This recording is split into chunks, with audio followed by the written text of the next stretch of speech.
Hello and a very warm welcome. In today's video we are talking 55 Carlos Sainz. He's been on the High Performance podcast on YouTube speaking about Ferrari, speaking about Max. Some interesting topics coming out. Obviously, Jake Humphries runs that High Performance podcast. He used to work in F1 for BBC. So, Carlos Sainz sat down with him for an hour and 7 minutes and gave some insight into what really happened. And from what I gather, Ferrari completely just left Carlos in the dark. Carlos Sainz left completely shocked by Ferrari dropping him. A decision which left him completely shocked. Sainz revealed that it was actually a friend of his who called to tell him that Ferrari would not be renewing his contract, and they signed Lewis Hamilton. Both parties, it's not really worked out, has it? Lewis has been poor at Ferrari and Sainz has been poor at Williams. Sainz has been one of the worst drivers this season, in my opinion. But I do like when Carlos Sainz found out the news. I mean, he had half of his guts removed, came out swinging at Australia. Like, he was on the ropes, but he came out looking for that knockout punch. It was amazing. It really was the best, performance of Carlos Sainz's career, really. He came out swinging when he lost his Ferrari seat. And you've got to give him massive credit for that. He subsequently went on to agree a multi-year deal with Williams, but it's been really poor at Williams. Alex Albon comfortably ahead of him. Sainz just not looking. This hurt him, I think. This really hurt him. Carlos Sainz did not deserve to lose his Ferrari drive. It's a bit like George Russell, innit? George Russell does not deserve to be dropped. But if Max comes calling, it's going to happen. Sainz doesn't deserve to lose his seat. If Lewis Hamilton comes calling, you're going to lose your seat, aren't you? So it's harsh. It's really harsh. I think it was around the end of January or February, Sainz said, I was in the middle of my training preparation for the 24 season. I was hopeful that Ferrari was going to be a competitive car. I had done everything in December and January to prepare myself for the seasons. Contract negotiations with Ferrari were a bit stalled and weird in a way because we were talking since October to renew my contract. So all the time Sainz is trying to get his Ferrari contract, Ferrari was snaking him by probably talking to Lewis. They kept postponing the point of signing and the point of the contract. So, yeah. Also in the interview, he talked about when he was teammates with Max, that they would always try and beat each other.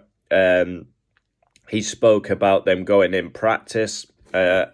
And practice one was like qualifying for Max and Sainz. They wanted to beat each other. He reminisced to a time at Japan where he was fastest in practice one in the wet conditions, taking massive risks. He points out that he didn't have a tough time as Max's teammate. Obviously Max has destroyed every teammate in his wake, so yeah. Carlos Sainz feels he didn't have such a tough time against Max as his teammate compared to the other Formula One drivers who have shared a garage. They were teammates.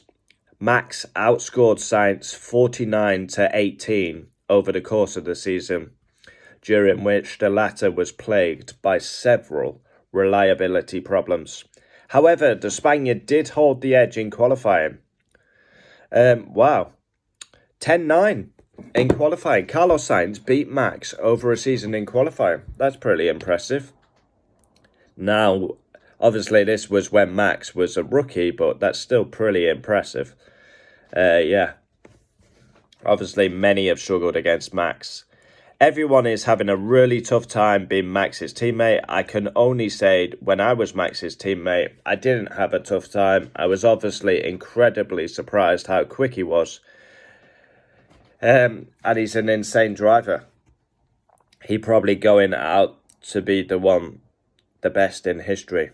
I've been teammates with Charles Leclerc, Lando Norris, Nico Hulkenberg. I've been teammates with very quick guys. Now Alex Albon is incredibly fast as well.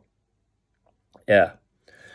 So, yeah. And he's also talked about his surprise that he was rejected by Red Bull.